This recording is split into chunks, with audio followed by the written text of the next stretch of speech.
Over 40 years, Father Lou and his unstoppable community built a staggering 66 schools. These schools, each having classrooms with desks, stationery supplies, books, chalkboards, and all the facilities required, have provided tens of thousands of children with a hope for a better future. One sees the hope and joy in their eyes, in their smiles, and in their eagerness to study. Independent of his formal schools, over 23,000 children have participated in his educational camps.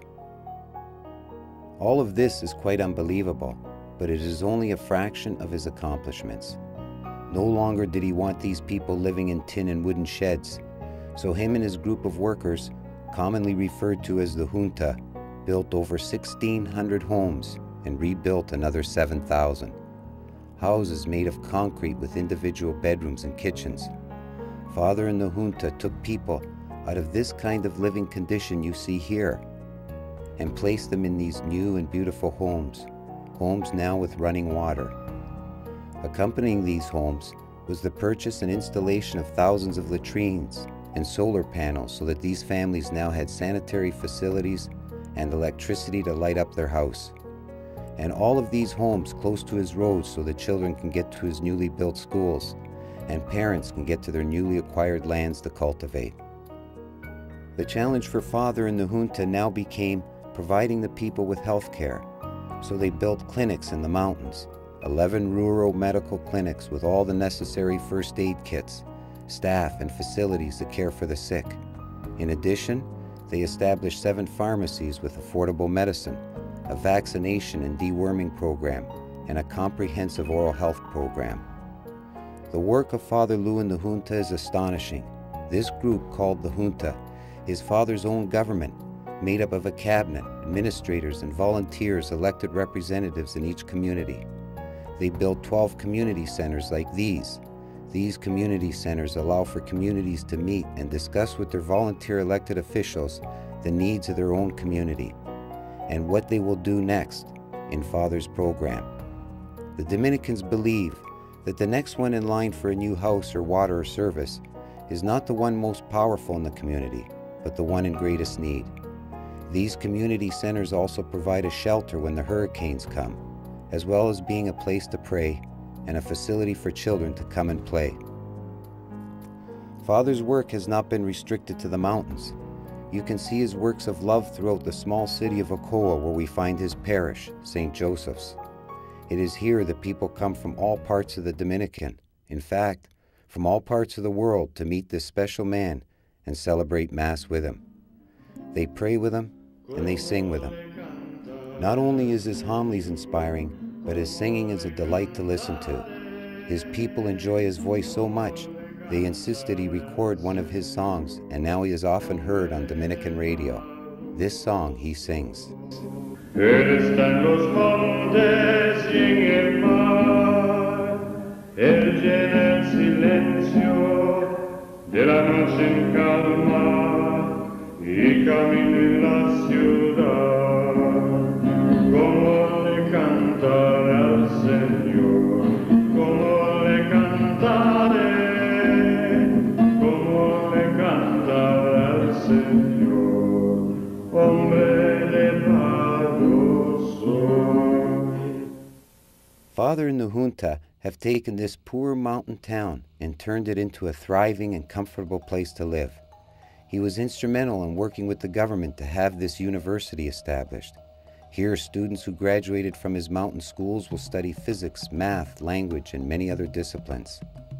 Also in Ocoa, we find his old age home for the elderly, where poor and destitute who can no longer work or care for themselves have a place to live out their final years well cared for, every one of their needs taken care of.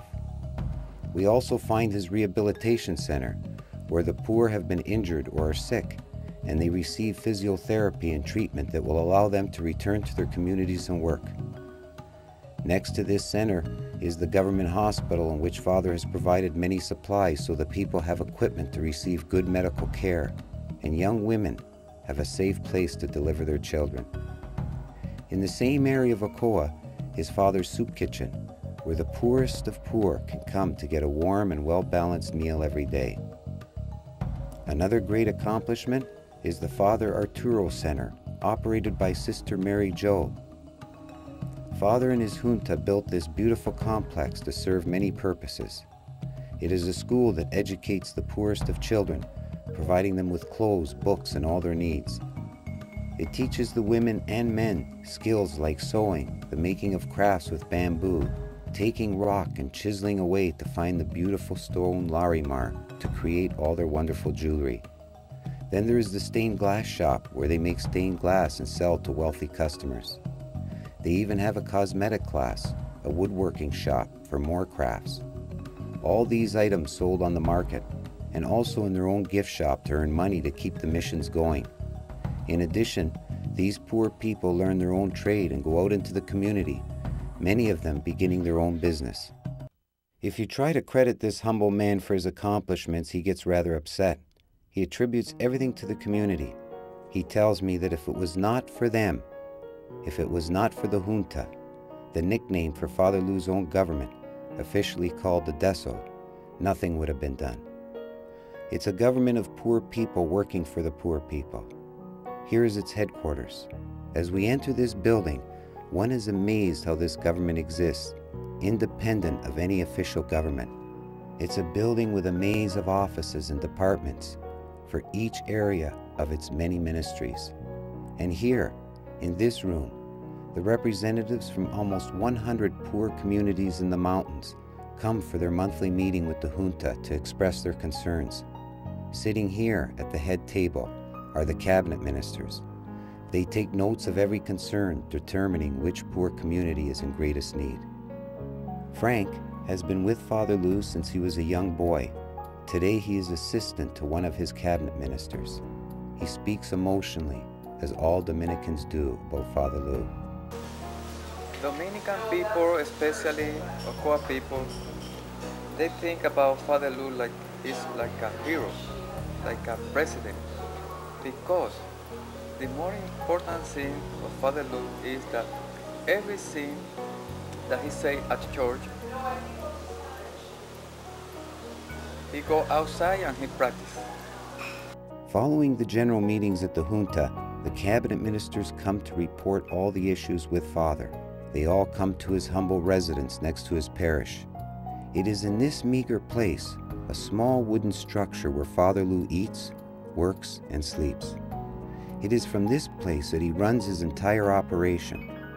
His rooms and living conditions are just the barest of necessities, and one wonders how he manages to do what he does without an army of assistants and secretaries. There are no oak desks, gold-plated pens, or anything that resembles government as we know it. There is just him, his computer, his phone, and his old wooden desks. It is here that he lives, sleeps, works, and greets dignitaries and visitors from all over the world. He is a simple man living a simple life. Then again, this is the man who insists on being one with the poor.